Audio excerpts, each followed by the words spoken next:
So next question, in view of the direct link between tenure security and food security, there is a need for a conductive legal framework for land rights in India. Discuss.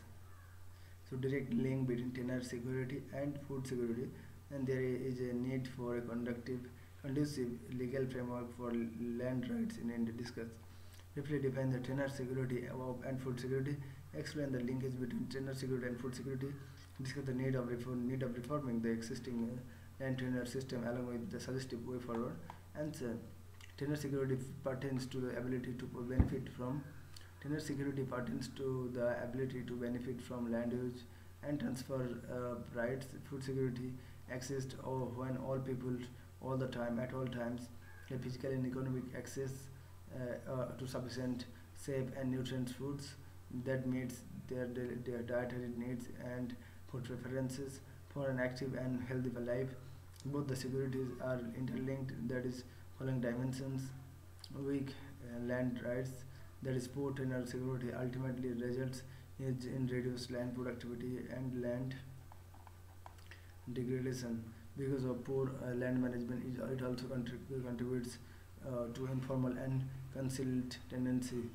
Alternatively, legally upheld land rights incentivize the cultivators' license tenants share covers to invest and also conserve in land resources. Most of the tenants are poor, and an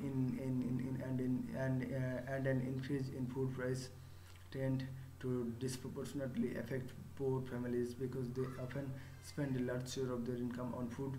It hampers informal tenants' access to credit, insurance, and other support services.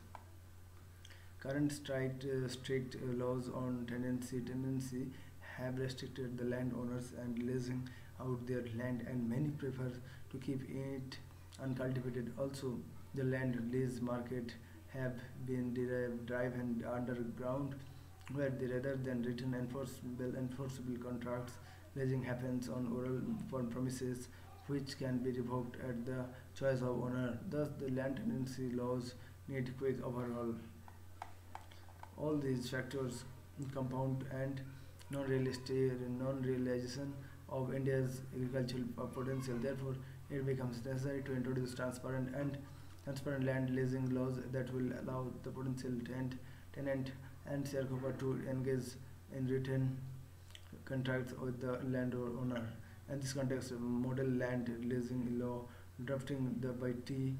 Hague Committee and of the Niti Aayog contains broad provisions such as formal lease agreement between the landowner and the cultivator and mutual determination of terms and conditions to use and transfer of rights, creation of special land tribunals for adjudicating land leasing related disputes, facilitation of informal credit, insurance, etc. for all tenants, including sharecroppers against pledging of expected output, digitalization of land records and registration system as done in Karnataka so as to give landowners indefeasible titles.